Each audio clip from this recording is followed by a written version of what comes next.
ଏଇଥିପାଇଁ ମଶାଲ ଶୋଭାଯାତ୍ରା ଏବଂ କୁଶପୁତ୍ତଳିକା ଦାହ କଂଗ୍ରେସ ପକ୍ଷରୁ କରାଗଲା ଯେ ନ୍ୟାସନାଲ ହେରାଲ୍ଡ ପ୍ରସଙ୍ଗରେ ପ୍ରଧାନମନ୍ତ୍ରୀ ନରେନ୍ଦ୍ର ମୋଦି ଏବଂ ଗୃହମନ୍ତ୍ରୀ ଅମିତ ଶାହାଙ୍କର ପ୍ରରୋଚନାରେ ଇଡି ଯେଉଁଭଳି ଭାବରେ ମିଛ ମାମଲା ରୁଜୁ କରିଥିଲା ତାକୁ କୋର୍ଟ ଅଗ୍ରାହ୍ୟ କଲା ପରେ ଦେଶବାସୀଙ୍କ ସାମ୍ନାରେ ମୋଦି ଏବଂ ଅମିତ ଶାହାଙ୍କର ମୁଖା ତଳର ମୁହଁ ଏବେ ଦିଶିଗଲା।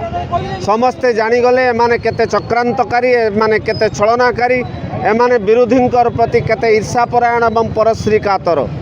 ସେହି ଦୃଷ୍ଟିରୁ ସେମାନଙ୍କୁ ପ୍ରତିବାଦ କରି ଆଜି କଂଗ୍ରେସ ଦଳ ତରଫରୁ ଜିଲ୍ଲା କଂଗ୍ରେସ ତରଫରୁ ଜିଲ୍ଲା ବିଜେପି କାର୍ଯ୍ୟାଳୟ ସମ୍ମୁଖରେ ଏ ମଶାଲ ଶୋଭାଯାତ୍ରା ହେଲା ଏବଂ ନରେନ୍ଦ୍ର ମୋଦି ଏବଂ ଅମିତ ଶାହାଙ୍କର କୁଶପୁତ୍ତଳିକା ଦାହ କରାଗଲା।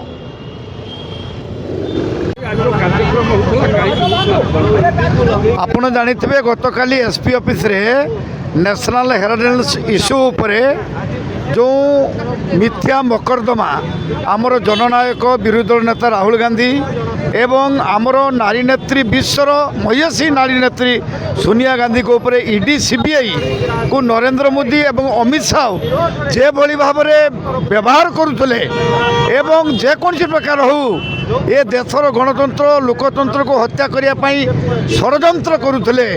ସେ ଷଡ଼ଯନ୍ତ୍ର ବିଫଳ ହେଇଛି ଏବଂ ସତ୍ୟର ପଥେ ସତ୍ୟର ନ୍ୟାୟ ହେଇଛି ଏବଂ କୋର୍ଟ ଖାରଜ ହେଇଛି ଏବଂ ଆମର ପ୍ରିୟ ଜନପ୍ରିୟ ଯୁବରାଜ ନେତା ରାହୁଲ ଗାନ୍ଧୀ ଏବଂ ମା ସୋନିଆ ଗାନ୍ଧୀଙ୍କର ନୈତିକ ବିଜୟ ହେଇଛି। ଏ ବିଜୟ ସମ୍ଭବ ଏଇଥିପାଇଁ ଯେ ମହାତ୍ମା ଗାନ୍ଧୀଙ୍କ ଡାକରା ଥିଲା ସତ୍ୟ ପଥେ ଚାଲରେ। କଂଗ୍ରେସ ଆଜି ସତ୍ୟ ପଥରେ ଚାଲିଛି ଯୋଗୁଁ ଆଜି ଦେଶ ତମାମ ସବୁଆଡ଼େ ଜିଲ୍ଲା କାର୍ଯ୍ୟାଳୟରେ ଏଇଭଳି କାର୍ଯ୍ୟକ୍ରମ ଆମେ ହାତକୁ ନେଇ କରୁଛୁ। ଆଜି ବିଜେପି କାର୍ଯ୍ୟାଳୟ ଅଫିସ ପାଖରେ ଆମେ ବିକ୍ଷୋଭ ପ୍ରଦର୍ଶନ କରୁଛୁ।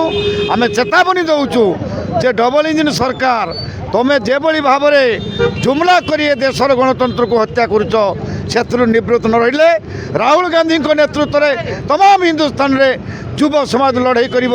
ଏହା ହିଁ ହେଉଛି ଆଜି ବିକ୍ଷୋଭର ମାନେ ମୁଖ୍ୟ ମୁଦ୍ଦା।